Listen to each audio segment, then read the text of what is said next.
How long does it take to reclaim a lost kingdom?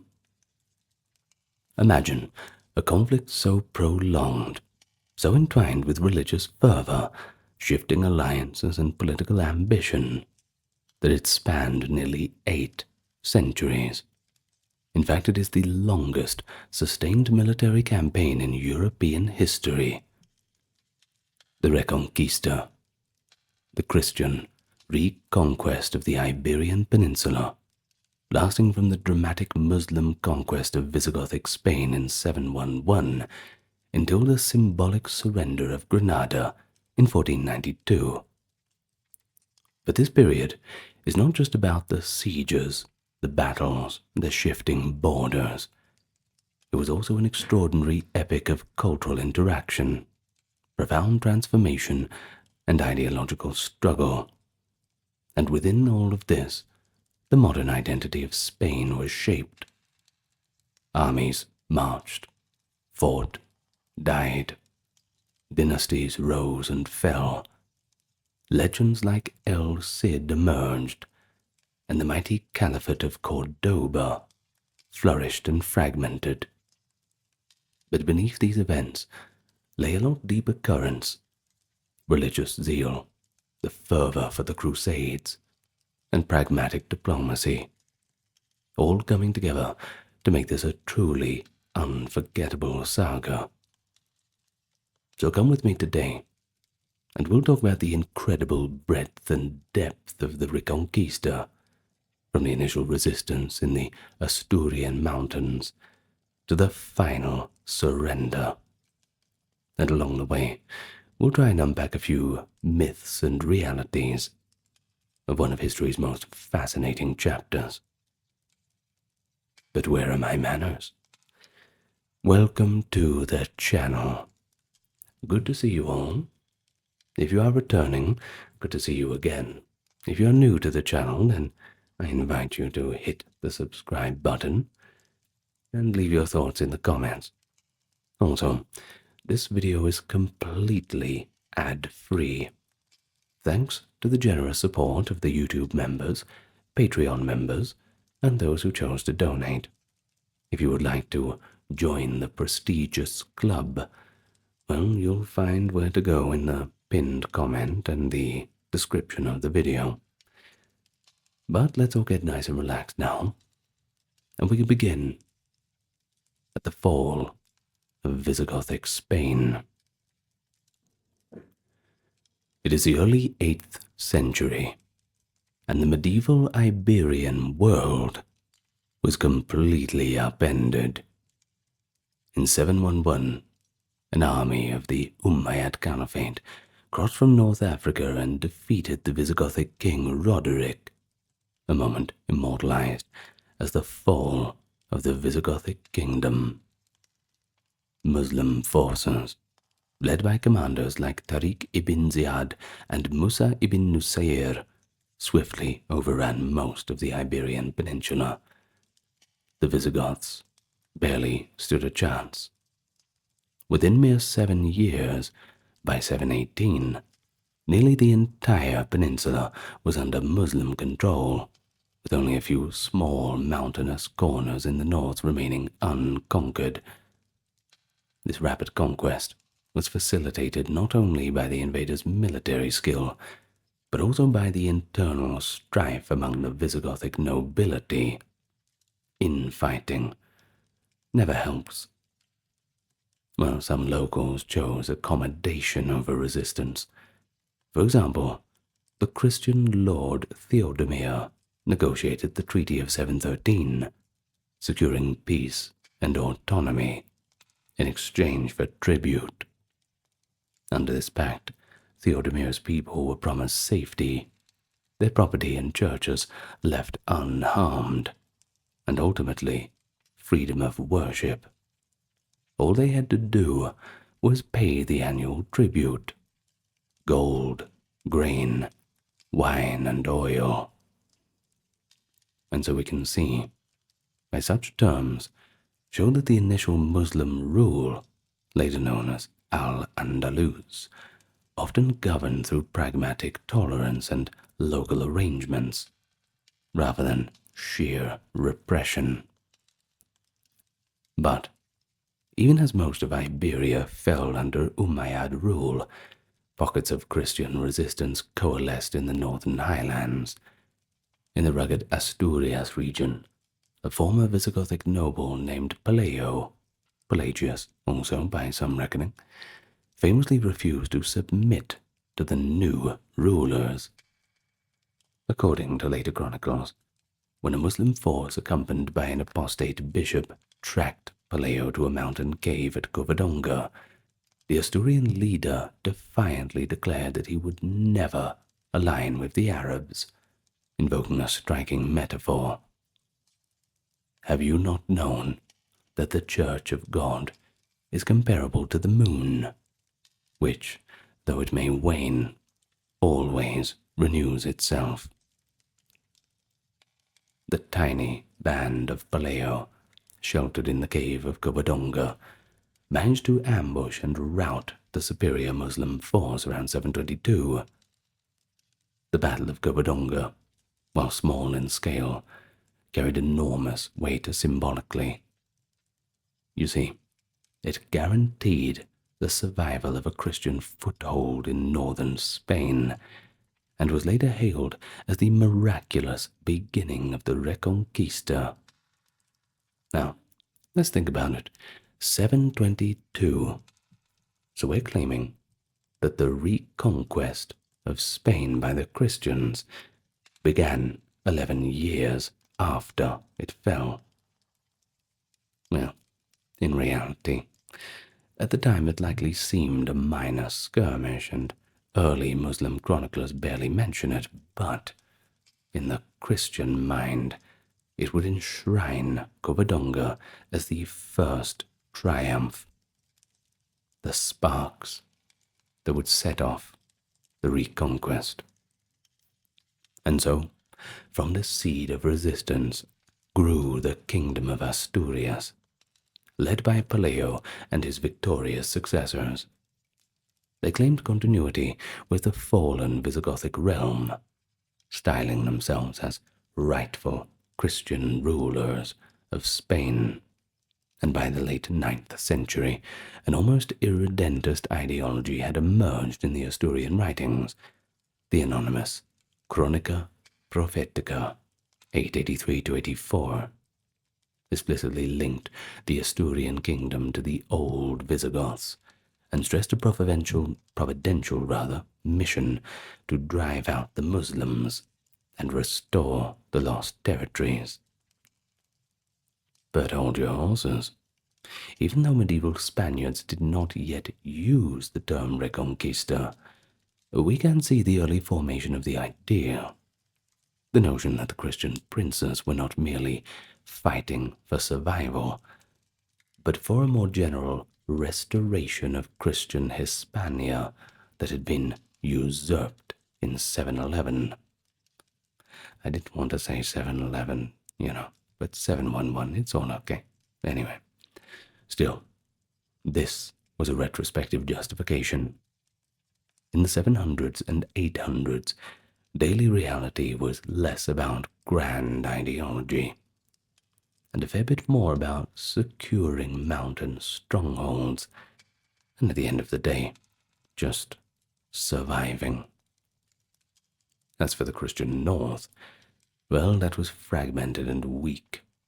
The new Muslim province of Al-Andalus, with its capital at Cordova, was becoming a world of astonishing wealth and sophistication. Take a look over to the northeast. In the Pyrenees, the Frankish Empire under Charlemagne also cast its gaze on Muslim Spain. In 778, Charlemagne answered a plea to intervene in a quarrel among Muslim lords in the Ebro Valley. He led his Frankish army into Iberia, an early instance of an outside Christian power engaging in the peninsula. But the campaign did not go as planned. Charlemagne, he found himself turning back before capturing Zaragoza. And as his army withdrew through the Pyrenees, it suffered a famous disaster. Basque mountaineers ambushed and annihilated his rear guard at the Battle of Roncesvalles Pass. This encounter between the Christian Franks and the indigenous Basques had nothing to do with Islam. You see, the Basques, they were likely motivated by revenge for Charlemagne's ravaging of their land. Yet, in later legend, the skirmish was transformed into a heroic epic of Christianity versus Islam. The Song of Roland. I'm sure you've heard of it. An 11th century French epic. It depicts Charlemagne's rear guard led by the valiant Roland, attacked by a massive horde of Saracens. Over time, history has romanticized into a bit of a myth. It's one of the first myths that we'll be talking about here. The Basque ambushers, who were mostly Christian or pagan, were replaced by 400,000 Saracens, turning Roland's last stand into a proto-crusade of Christian martyrs against Islam. This legend, wildly divergent from reality, nonetheless inspired generations of Christian knights and fed the crusading spirit that later intertwined with the Spanish Reconquista. But the reality on the ground in the 8th century, however, was that Christian, Muslim, and Basque forces all jockeyed for power, and in rather complex ways too, forging alliances across lines of different faiths as often as fighting wars of religion. By the 9th century, the map of Iberia had well and truly settled into a Muslim south and center, and a Christian north that was slowly consolidating. The Emirate and later Caliph of Cordova, as Al-Andalus was known, became one of the most powerful states in Western Europe. Under Abd al-Rahman III, who in 929 proclaimed himself Caliph, Cordova reached a zenith of unity and cultural fluorescence. The caliphal court was renowned for its learning, architecture, and prosperity, a jewel of the Islamic world. And this dominance meant that for much of the 9th and 10th centuries, the Christian principalities in the north, Asturias morphing into the kingdom of Leon, Navarre in Pamplona, and the Catalan counties in the northeast, remained on the defensive, or at least preoccupied with their own internal growth. Open warfare was intermittent, often punctuated by long periods of truce, tribute payment, and even alliances here and there. As a matter of fact, for the majority of the 700-plus years of Islamic rule in Iberia, outright war between Christians and Muslims was not really a constant thing. It was more often than not that coexistence and cautious peace were the norm. Frontiers were porous, and cultural and economic exchanges continued even amid the hostilities. I'll give you an example. Christian kings sometimes fought along Muslim allies against rival Christian lords, and vice versa. This era defies any simple us versus them narrative. It's not like it's being rewritten like the Song of Roland was. And that is a critical nuance of this entire period that is, well, it's often lost in the later Reconquista mythology. Well, it is what it is. It's important that we mention it. We can't just look at this like a good guy versus bad guy sort of thing. It's not a movie. This isn't Hollywood. Well, far from me to ruin the fun. Let's continue.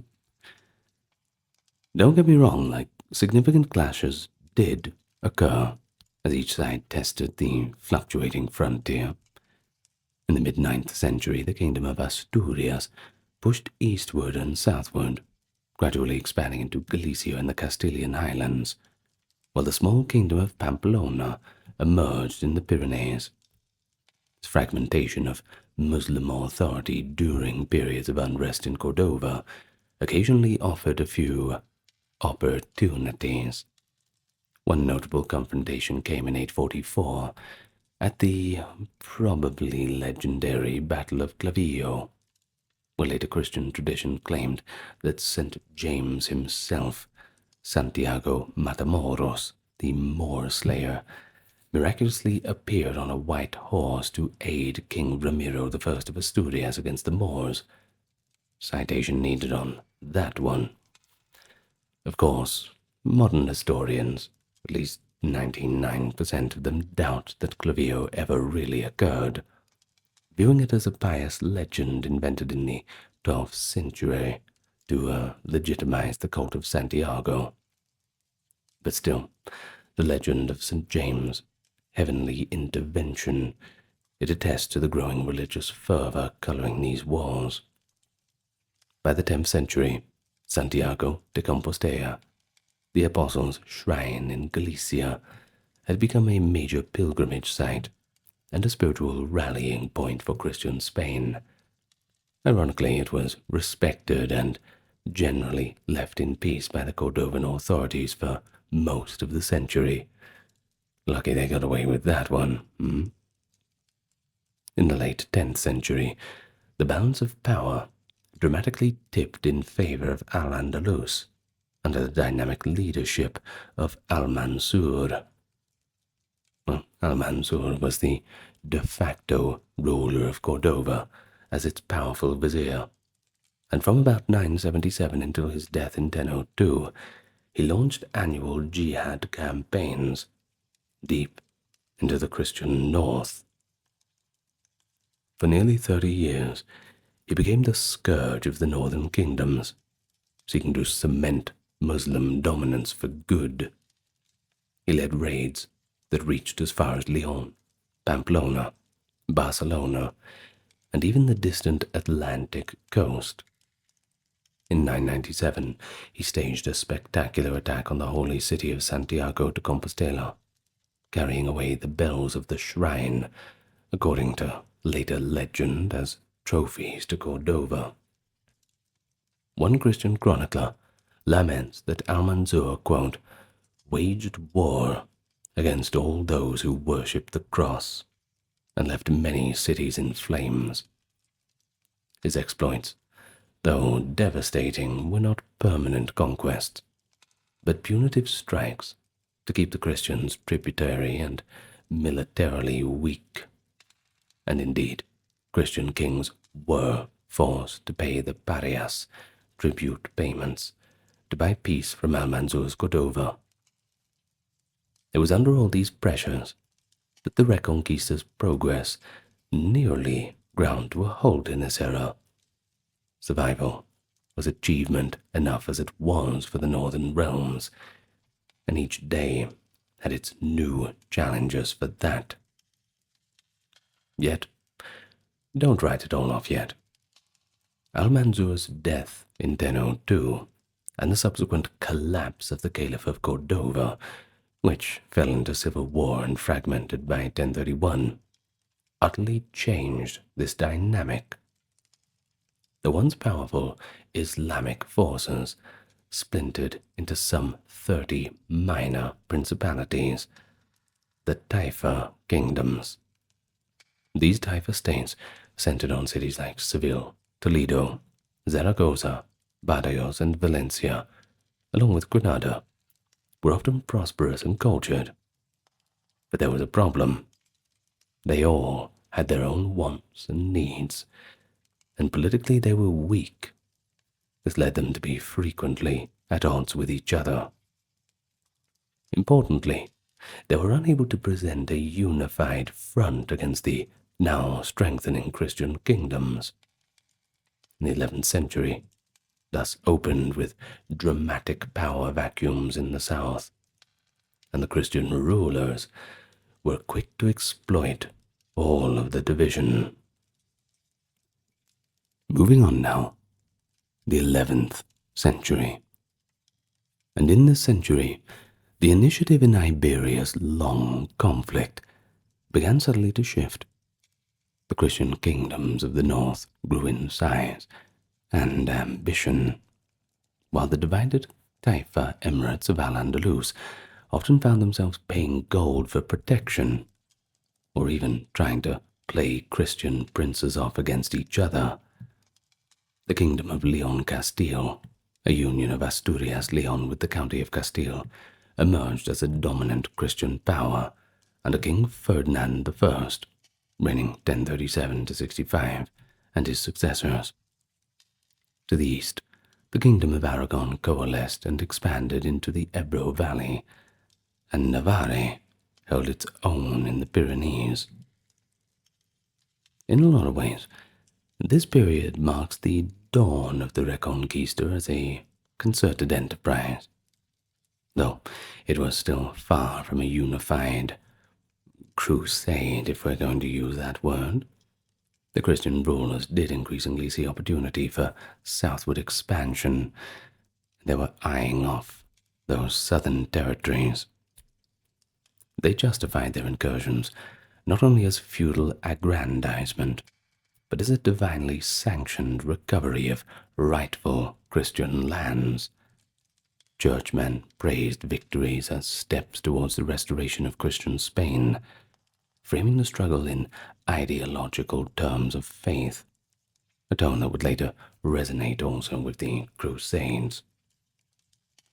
One of the earliest major Christian gains was the capture of the ancient Visigothic capital, Toledo.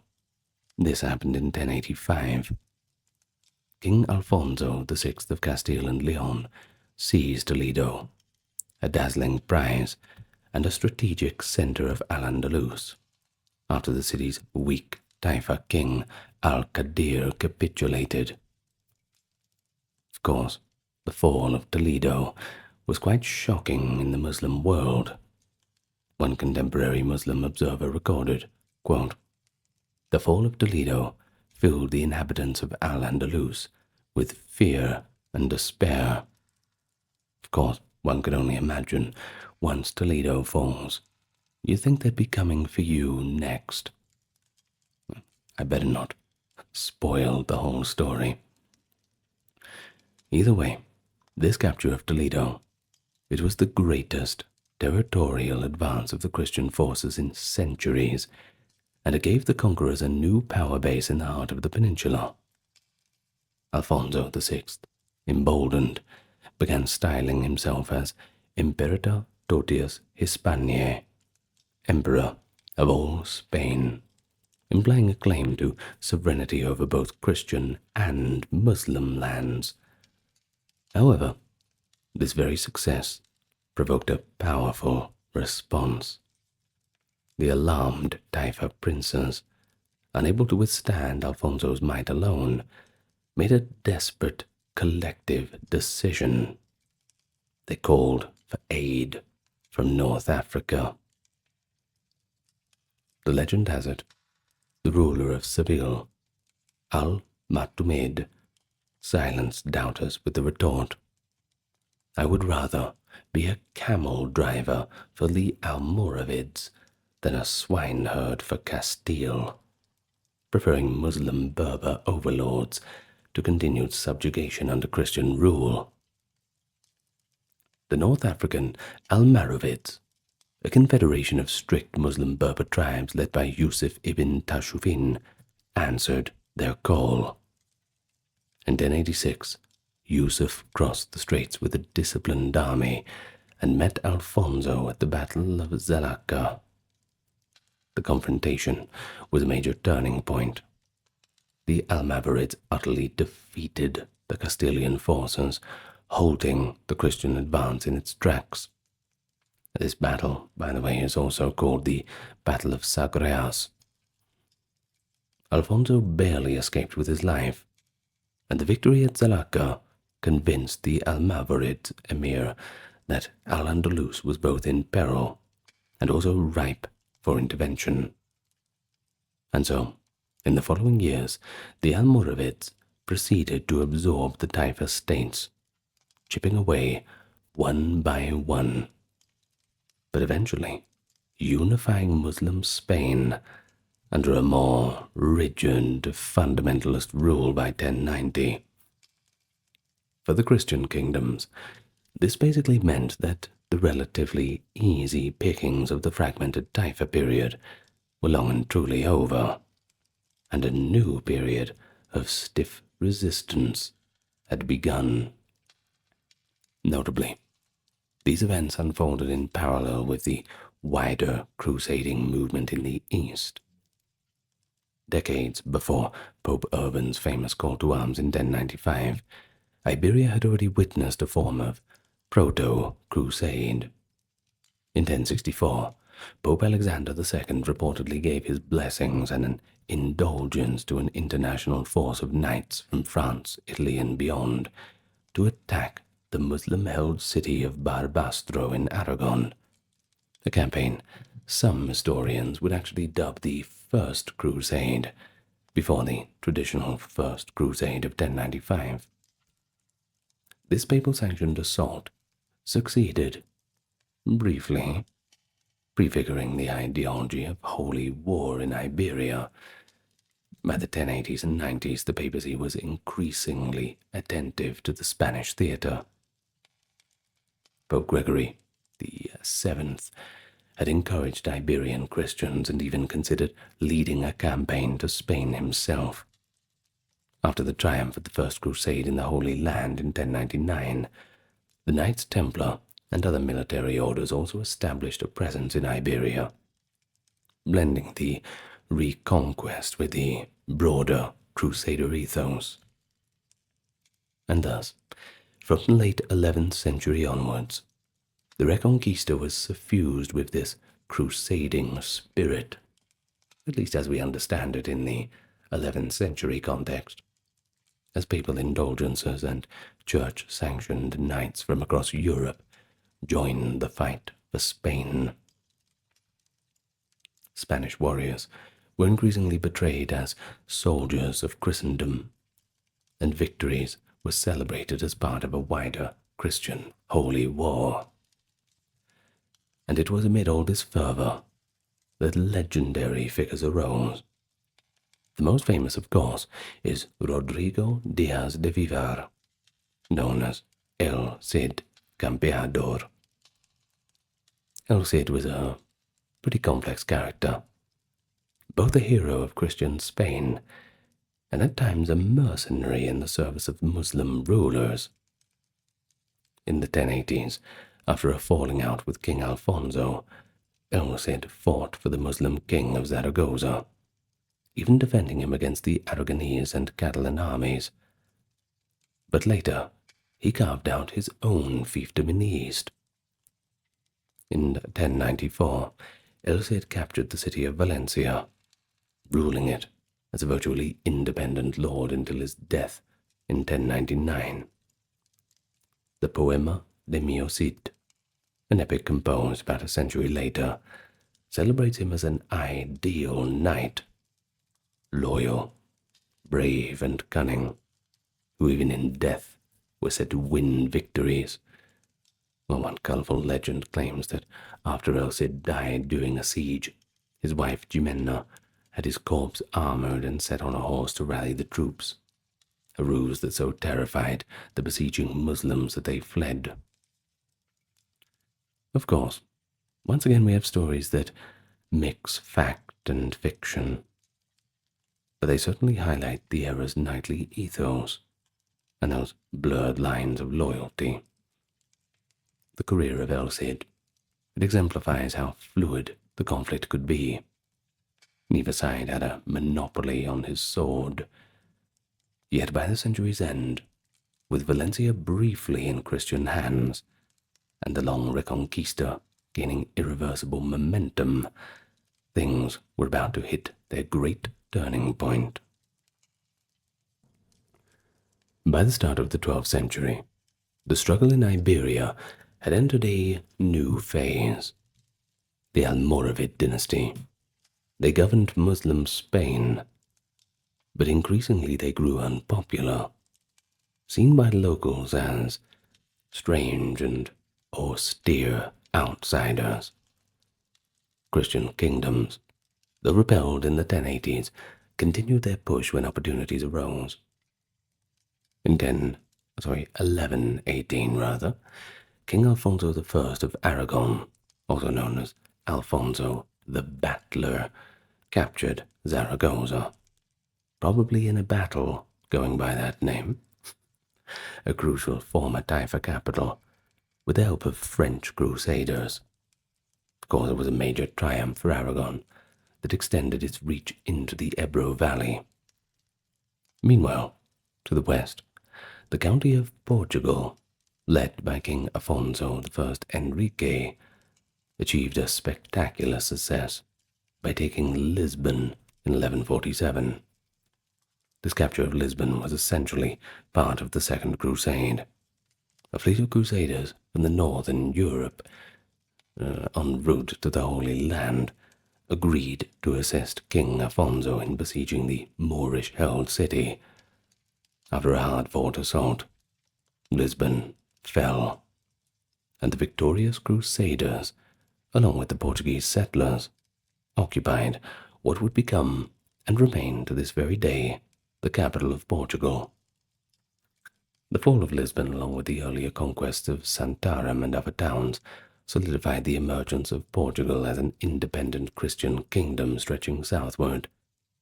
Across Iberia, foreign knights arriving with crusading zeal were making their mark. However, even as the Christians advanced, a new Muslim power arose to challenge them: the Almohad Empire. The Almohads, who were they? Well, they were a militant reformist movement from North Africa that overthrew those unpopular Almoravids and took control of Morocco and Al-Andalus by the mid-12th century, establishing their rule in Spain around 1147 to 72. The Almohads were even more ideologically zealous, ardent proponents of the Tajdid, the renewal and strict monotheism, and of course they viewed the Christians as existential enemies. They forcefully reasserted Muslim strength in Iberia, at least for a time. Notably, the Almohad years saw increased persecution of non-Muslims.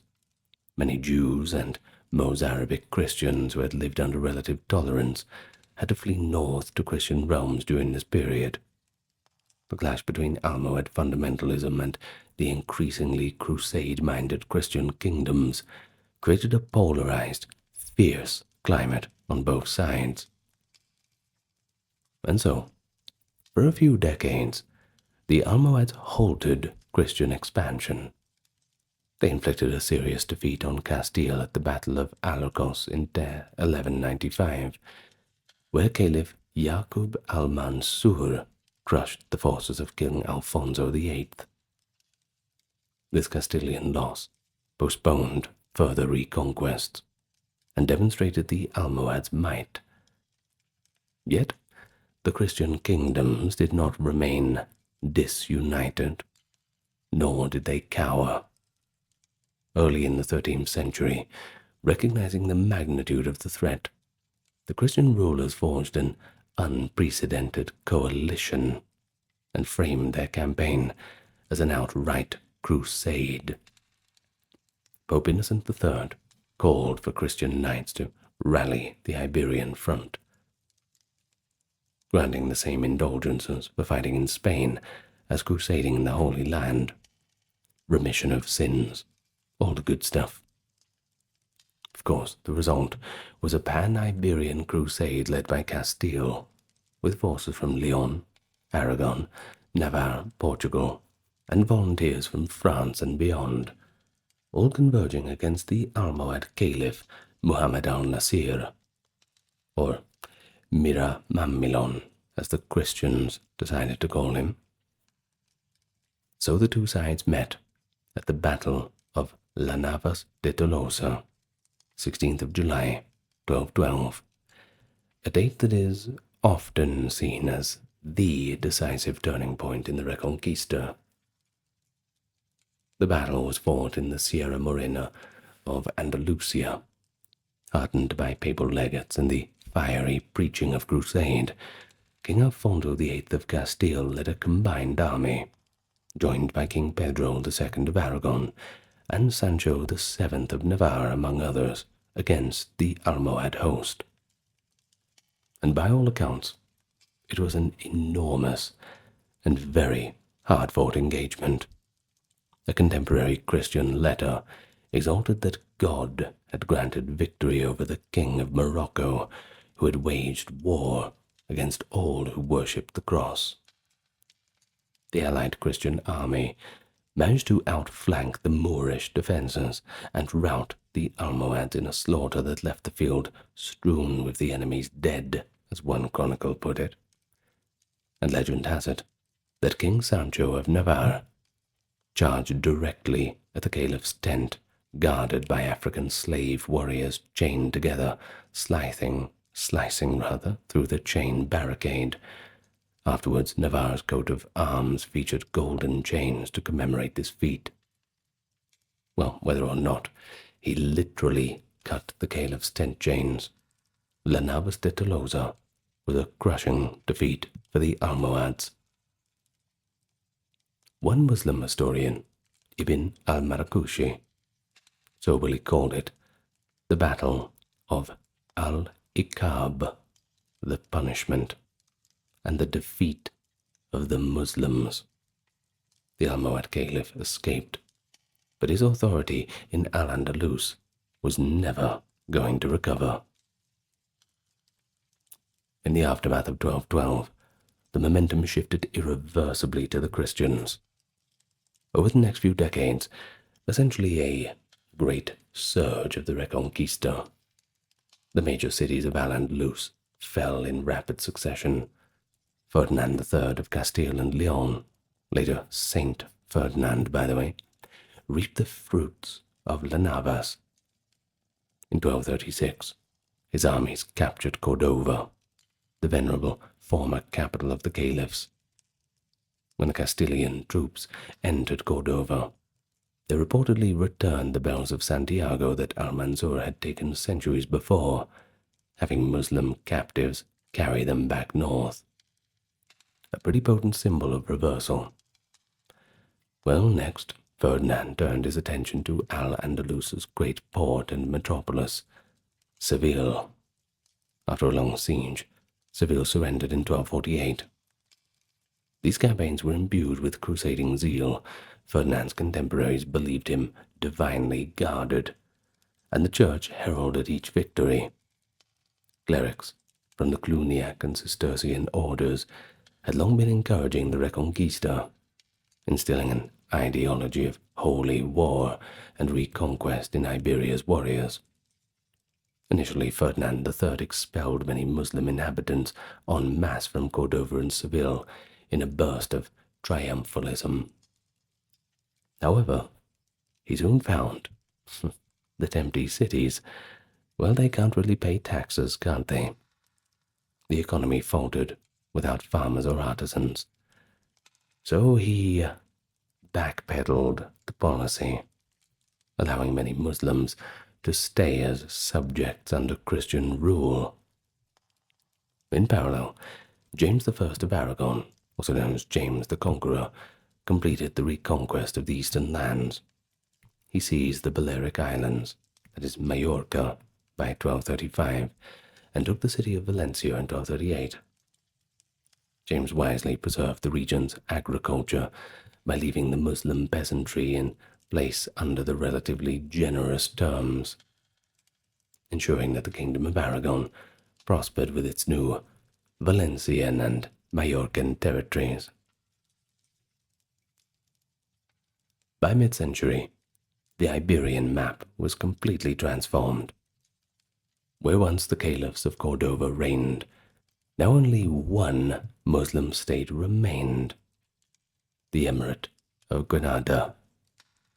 Founded in 1238 by Muhammad ibn al-Ahmar of the Nasrid dynasty, Granada nestled in the southeastern mountains and coasts with its splendid walled capital and the red castle, the Alhambra, crowning a hilltop.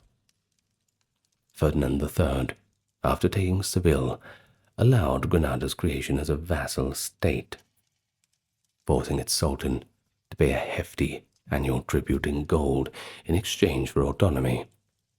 And indeed, the first Nasrid ruler famously declared, quote, "There is no conqueror but God," and pragmatically became a tributary to the Castilian crown. By 1250, for all practical purposes, the Reconquista was pretty much over.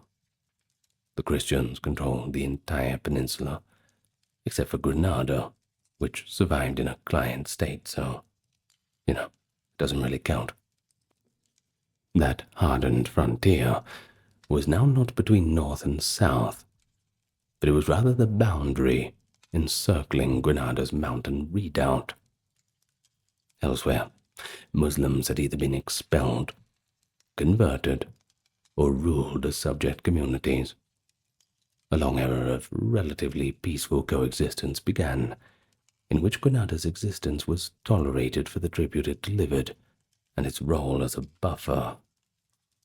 Notably, Christian Spain at this time was not quite the model of homogeneity that later myth would suggest. It was quite multicultural, if we're going to put it all together in the three, the Jews, the Christians, and the Muslims, and a few others. Yes. Either way, cities like Toledo remained centers of Arabic and Hebrew learning. Alfonso X of Castile even sponsored the Toledo School of Translators, and that blended Arabic, Hebrew, and Latin scholarship to transmit classical and Islamic knowledge to Europe. The Reconquista may have been nearing completion on the map, but culturally and intellectually, the influence of Al-Andalus endured within the Christian realms.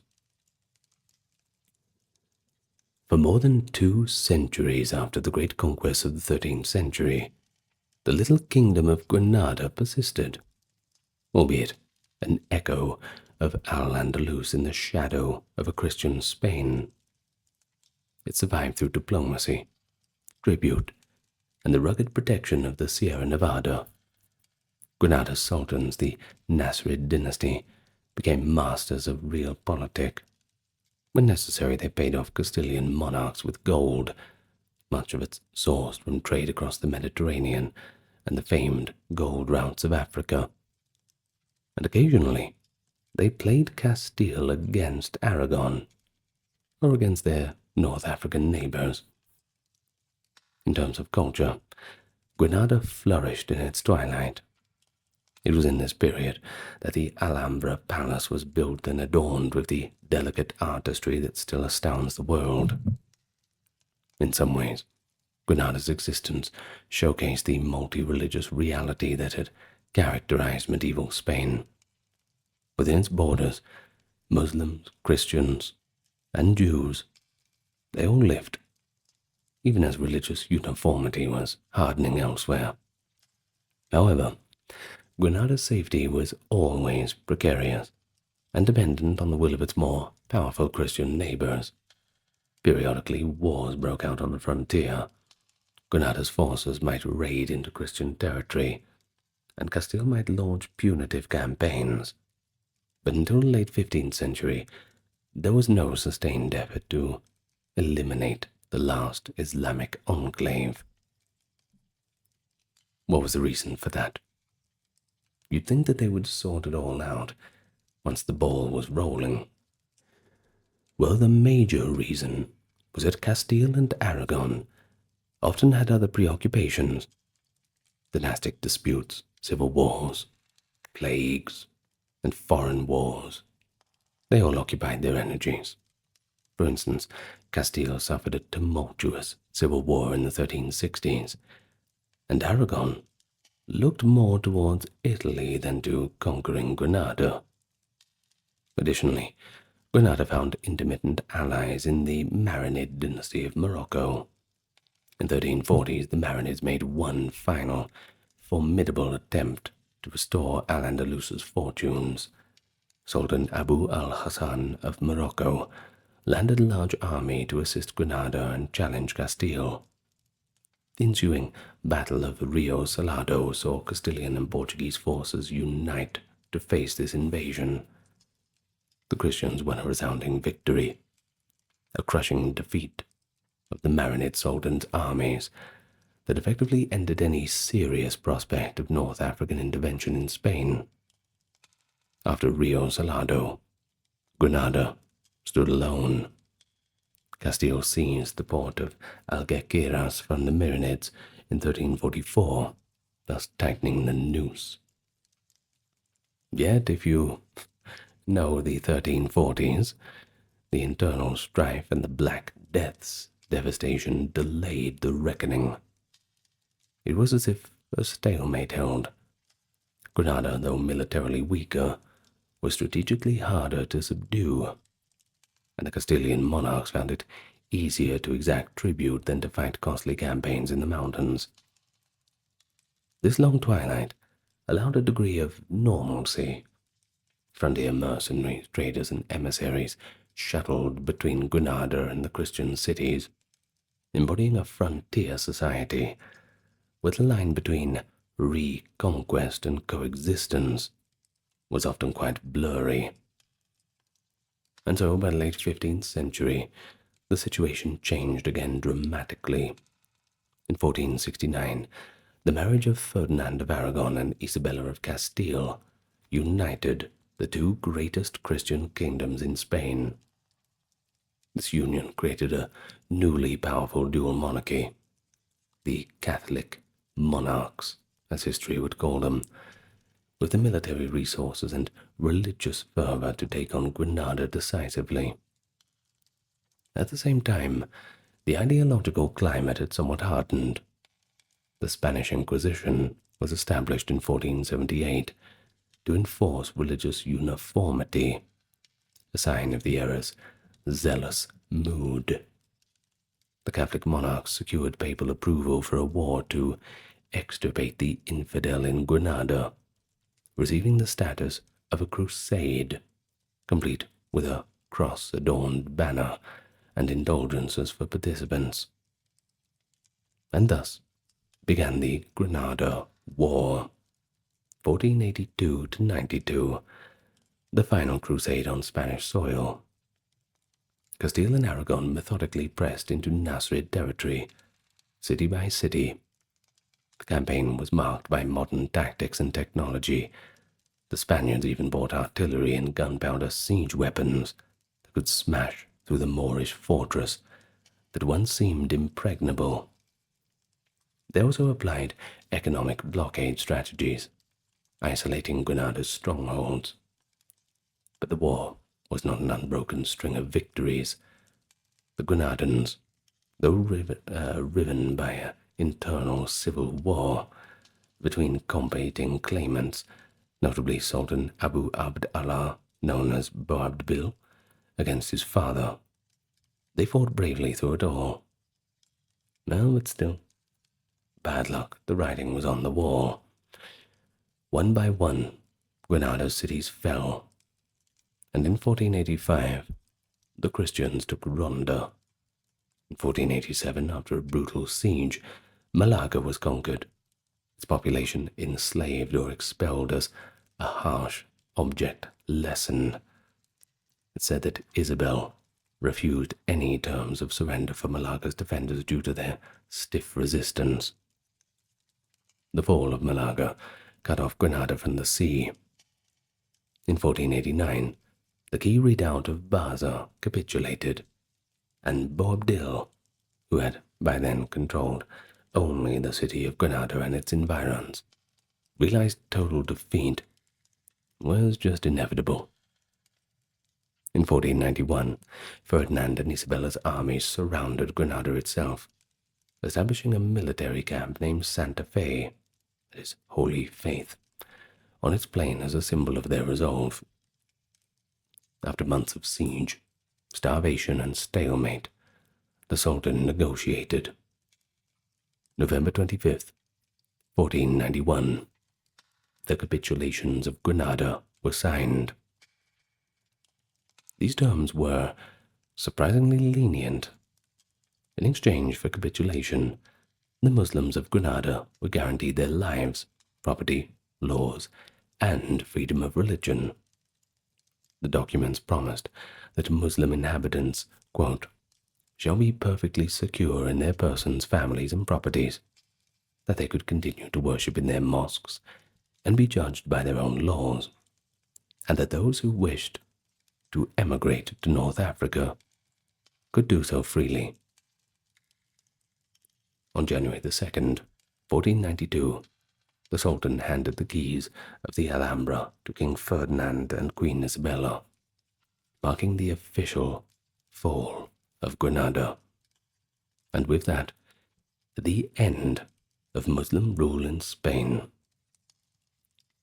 Now, according to Romantic law, as the Sultan left the city, he paused at the hill for a final glance and shed a tear, whereupon his resolute mother, Aisha, scolded, "Weep not like a woman for what you could not defend like a man."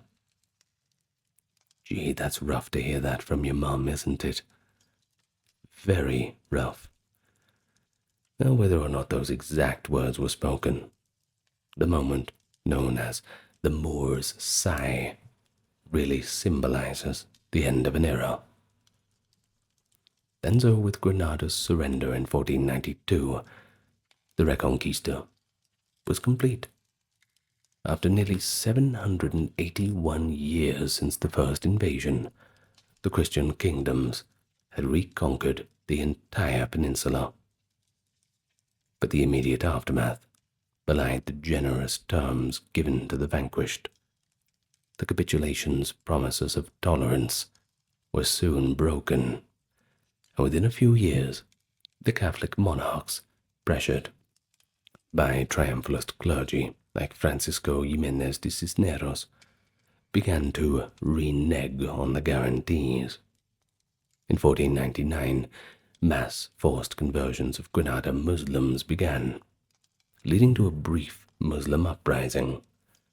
By 1502, Castile ordered an edict requiring all remaining Muslims to convert to Christianity or leave. Crown of Aragon followed suit in 1526. Those who converted, often only on the surface, became known as Moriscos, and they too would face later expulsion in the early 17th century. Likewise, 1492 saw the infamous Alhambra decree expelling Spain's Jews. Well, the multi-faith landscape that had characterized much of medieval Spain was, for the time being, well and truly over. So, what can we say in conclusion?